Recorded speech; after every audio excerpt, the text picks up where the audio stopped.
Bish Bakshi. I am gonna go to bed. You take a red-eye flight and then you think that you're actually going to sleep and get like a nice rest when it never really ends up being that way. So I'm gonna catch up on some sleep and then let New York guide me.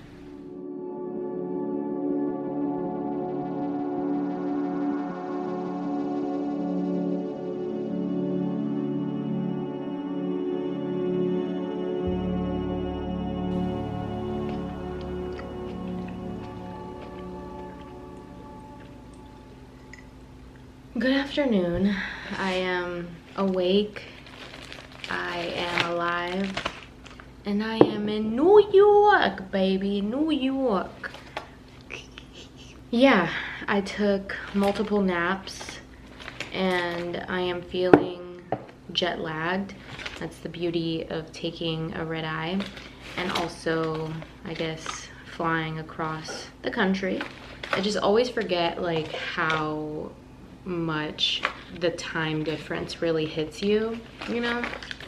I made it to Brooklyn. I made it to my beautiful sweet friend Noelle's apartment, and she was kind enough to offer her apartment to me in exchange for apartment sitting and also cat sitting. So I'm watching her sweet kitty Boggs. So I'm hanging with Boggs for 2 weeks, and yeah, I'm just making a trip out of it. I'm gonna finally hit the town. I need to get out, get a coffee, and just do something with myself.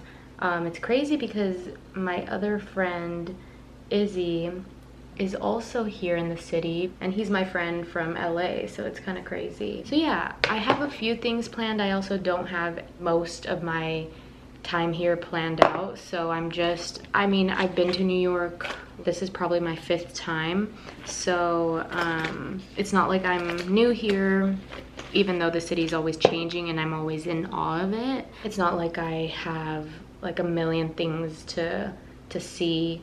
I'm just gonna kind of live like a local here. That's what my favorite thing to do is when I travel, is live like a local, because I don't know, the tourist stuff is usually really cool to see, but like for me, I would rather see a local's day in the life rather than go see like something like Times Square. And I don't know, I just feel like I always get the most energy, the most like realistic view of the city when I travel like that. Oh, I wanted to talk about how this time around, so I've traveled alone, not a lot, but I've traveled alone a good amount. You know, I've traveled alone to New York before. I've traveled with a friend to Thailand. Last year I traveled with my parents. I don't know, I just kind of didn't really travel that much in the recent years. I think that's kind of like a relatable thing just because of the pandemic and not being able to travel, but I don't know what really affected me.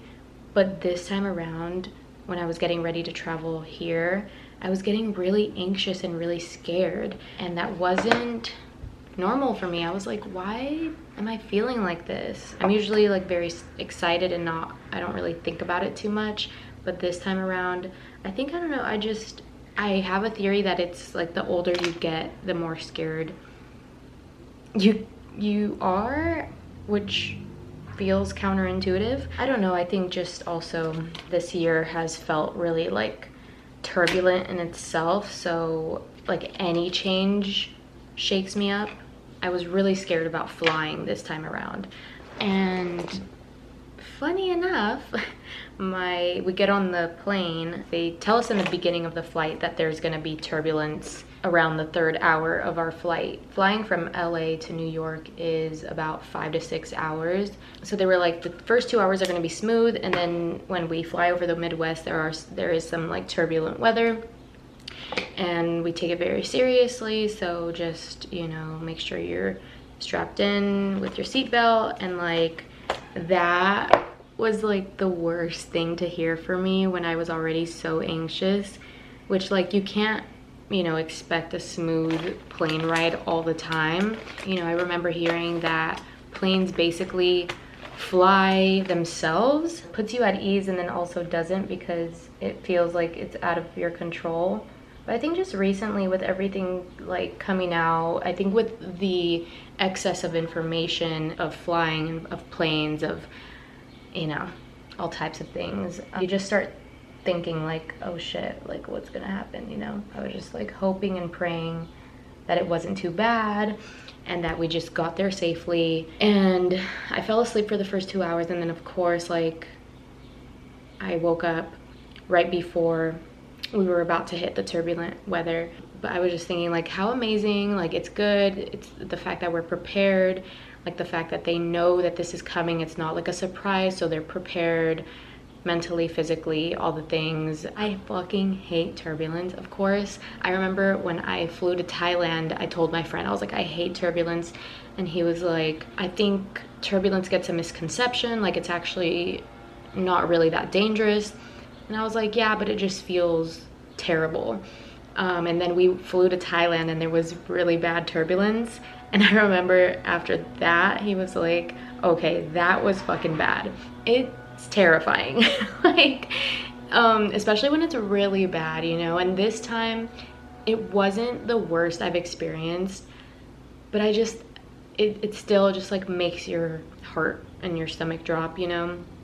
And so I was just like praying, and I started crying. Your brain goes into logical mode and it's like, yeah, this is scary. We will most likely land safely, but also let's consider that this could also turn really bad.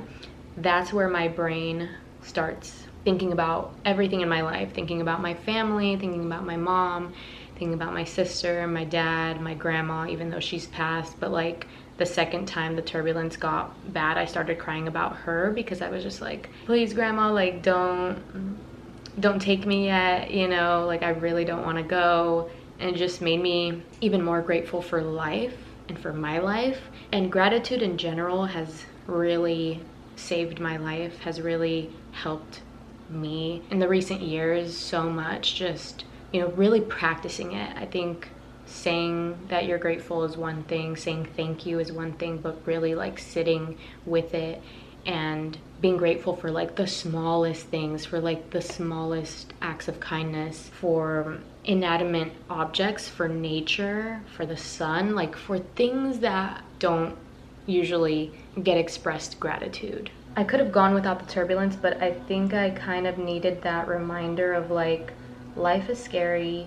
To experience life, you have to do scary things sometimes, and you can't always avoid the things that you're fearful of, you know? And it builds resilience, it builds courage, it builds identity. I see myself sometimes easily choosing to, you know, stay at home and never travel again just because I'm scared of turbulence and planes and flying. I had never really realized that I was scared of flying, but this time around, I'm telling you, I think I just had taken such a big break from traveling alone that it was scary to me again. I think that goes to show too is that I can't allow too much time to go in between that, because it is something that I care about. And not to say like you always have to be flying to different states or places, but I need to be spending more time alone and trusting and believing that I am safe and okay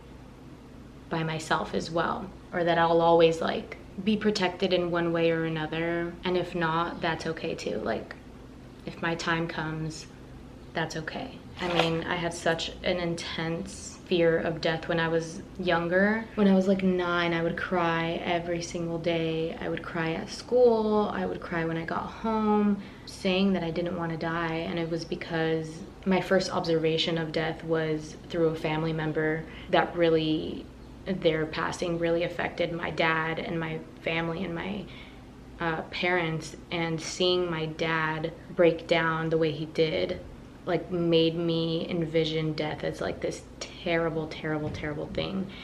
And throughout my adult life, I feel like I've reclaimed that as that was a terrible experience, but death in itself doesn't have to be a terrible experience. Like, it can be a beautiful experience, and it can just be the beginning of something else. I don't know, I don't like to call it the end, you know, because your life and who you are lives on beyond when your physical body is no longer here.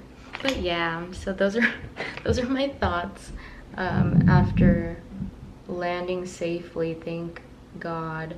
I don't consider myself religious at all. I consider myself more spiritual, but I used to pray a lot more than I do now. And of course, when I'm scared and when I'm flying, and usually when I travel or I'm about to go on a flight, or when I'm driving, that's when I will do like my little prayer. It's like habitual to me at this point because I grew up doing that. Like, I really don't want to be like that person that only prays when they're scared, or only prays when they want something. So yeah, super interesting. That is my not so scary plane story.